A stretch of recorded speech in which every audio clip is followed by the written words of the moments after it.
Hello and welcome back to Let's Play as Reinhardt. It's episode 2 and we're at the Forest of Silence. I haven't picked this game up in about a month or so please forgive me if my performance is slightly lacking.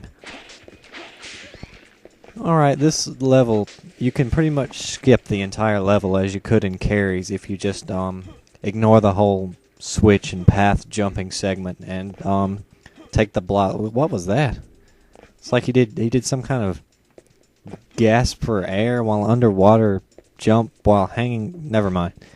Anyway, like I said, you can skip most of this level by jumping off some platforms and knocking out an invisible, well, not invisible, but a breakable wall. Now, we're going to get, as you might expect, the fight with the giant skeleton. This guy, I got to hand it to this guy. He is a stand-up guy, but he's also really getting the crappy end of the deal, I think, because every character fights this boss, including Cornell, whose quest takes place some 10 years earlier. So you mean to tell me this skeleton gets beat to a pulp twice, and at Dracula's behest goes and embeds himself in the same patch of earth for some 10 odd years? Because, I mean, obviously he had to be resurrected at some point. Or maybe the game developers were just lazy and didn't want to give Cornell a different boss, but he is a really stand-up guy because, I mean, Cornell rips him to shreds twice. And then Carrie and Reinhardt come through and they tear this guy a new bonehead. And then I'll be darned if Henry doesn't come through with a 6-shooter later and blast him another one. And even after that, I'm pretty sure the skeletons on motorcycles came back and got him again. But anyway, I'll chase him off for now. And of course, I get to fight him again later. Lucky me.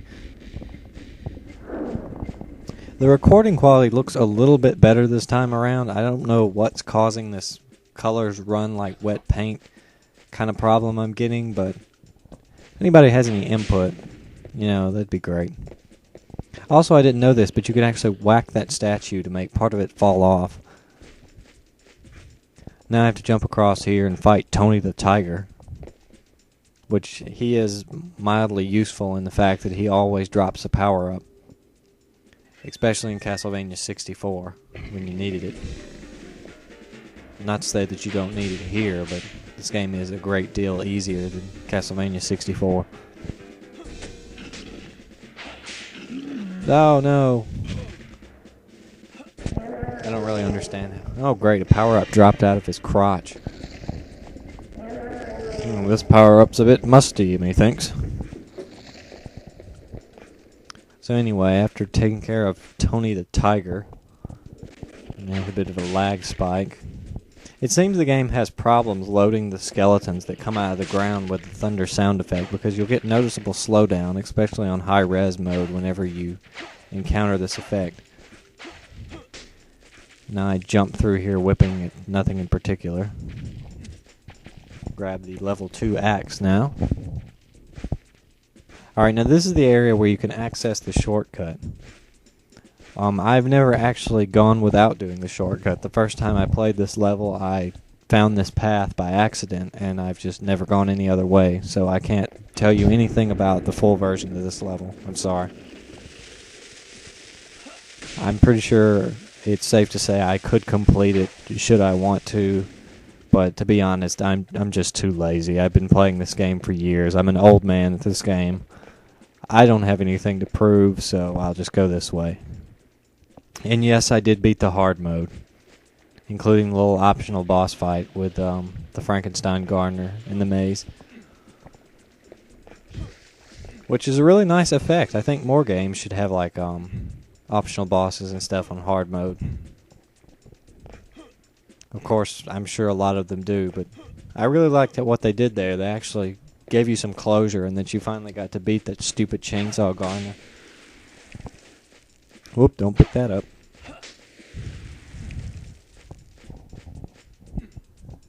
There's a white jewel. Will you save? Yes. And it's time to play rodeo with our good friend Giant Skeleton again. It's nowhere near as deadly as the one in Rondo of Blood, which they obviously stole him from. I believe he's based on the large enemies from Rondo of Blood and Symphony of the Night that walk slowly and carry the big stick. Roosevelt Bone, we'll call them.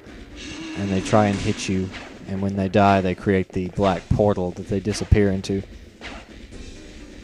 Check out the outer wall level in Symphony of the Night. I believe it has some of them. Unfortunately, he has preset damage, so you can't just freely damage him as you would some bosses in this game, which is annoying. Now look at this. I actually play Whip the Bull with him as I chase him along, whipping him in the bony behind he possesses. I really hope he's getting dental for all this, because, I mean, every character that comes through this castle brutally rips him to pieces. And he just keeps getting up and fighting the next one, knowing he's bound to fail.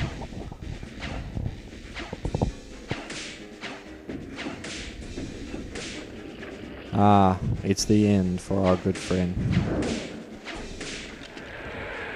You can actually pick up a piece of chicken out of the skull that lies there, but I accidentally activated the cutscene and missed it.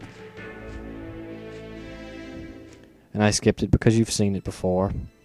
That was rather quick, I know, but the long levels are coming, don't worry. We'll pick back up in episode 3 when Reinhardt ventures into the castle wall. Prepare for more deleted voice clips and more fun than you should be allowed to have.